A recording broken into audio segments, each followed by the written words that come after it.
What a good day today. I hope I don't have to work on a Kirby Sentria or anything like that. Huh? Well, shoot.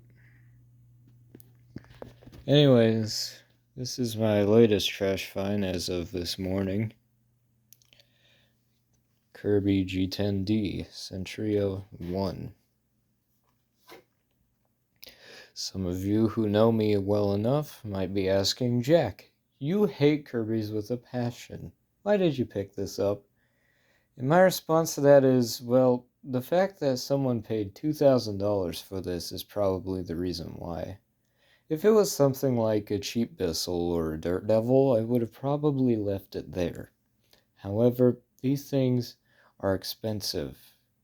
Personally, I think they shouldn't be as expensive as they are, but they're expensive nonetheless. So if I can at least clean it up a bit and get it to run properly, I can probably make a quick buck off of it. So, yep, I found this morning while I was headed to my Fire Explorers meeting. And so this is what I found what was wrong with it when I got it. So this is the large end cap. As you can see, there is a bar right here where there aren't any bristles on this side so that it doesn't just completely wear out bristles.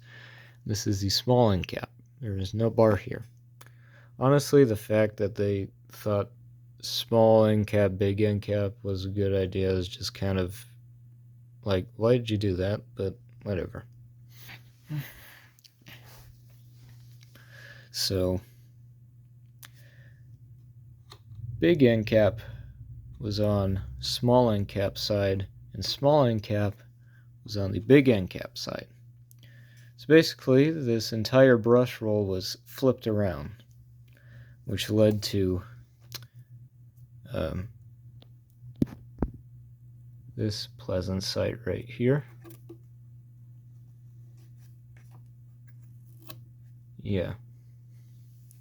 Those aren't supposed to be like that. There's your rating sticker. Not sure how to date Kirby's. I think there's a date code on these somewhere. I don't know where. I know there's somewhere. Someone will probably tell me, but I'm gonna guess this is like 2010, 2012, somewhere around there. Essentially, all the Centria is the generations through the G3 through the Ultimate G with an LED headlight and more plastic on the handle, and I think this entire body is plastic too. No, that's aluminum. But it's basically just a G series with a headlight that is LED and a flimsier, plasticier handle. Well, it's not too flimsy, but it's still a lot more plastic than on the earlier G series, and a more tedious cord management system. Yep, some of you heard that right before. I do not like Kirby's. They are extremely tedious to me. Just to work on one of them, when Eureka F&Gs and Sanitaires and Bissell Big Green Commercials and all those, well, even the Hoover convertible or decade 80s are a lot easier to work on these, at least to me. It's a lot easier to work on a Decade 80 or a Eureka C2094 GW or a Eureka self-propelled or a JCPenney convertible than it is to work on these, at least in my experience. And I applaud those that can rebuild Kirby's in their sleep, because I don't have that skill, and I don't want to use that skill because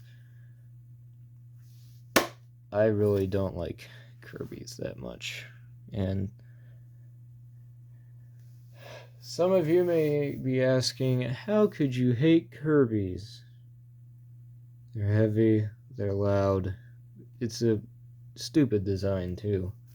I mean, sure, you got vacuums with hoses that go from the collection system to a lower hose down on the brush roll, and you got vacuums that have this. This, you have to essentially take the whole machine apart to use attachments, and the hose doesn't even stretch. And also, the belt on this is loose, so it immediately bogs down when it hits the carpet. But it does work somehow, given the fact that it was wet when I got it. And yeah. So all it really needs is a belt.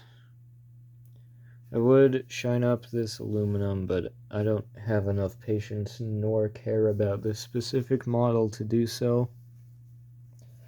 I'll be fine with just leaving it the way it is, and I'll maybe make like $150 out of it.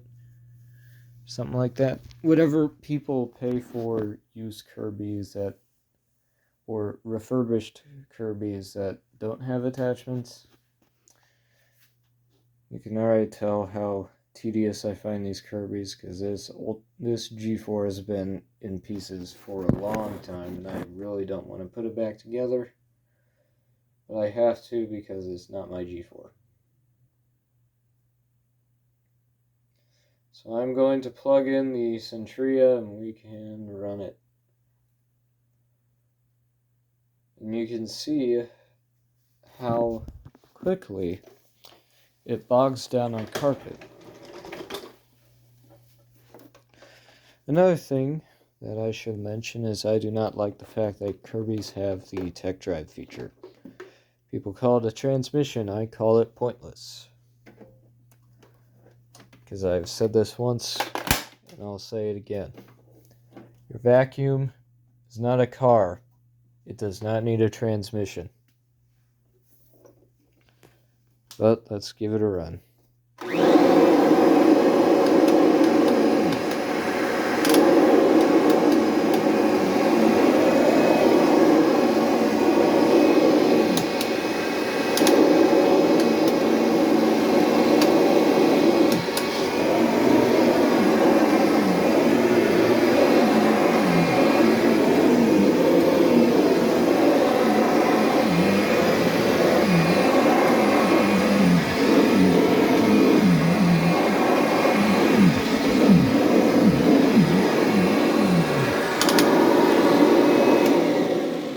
Yeah, that belt's just holding on for dear life, but I think Ace Hardware sells Kirby belts. If not, then I'll just hit up my guys at Husker Sewing Vac and get a pack from there. Because the G4 on that workbench over there also needs a belt, because the old one snapped, I think. Actually, no, it went on that Tradition that I fixed up for the guy that owns both that G4 and a Tradition. No, it was a Heritage 2 that he had. He has that, a Heritage 2, and I think it was a Centria like this one that's on loan. But yeah, new trash fine. Not excited, but thankfully I don't have to do much to it. So yeah,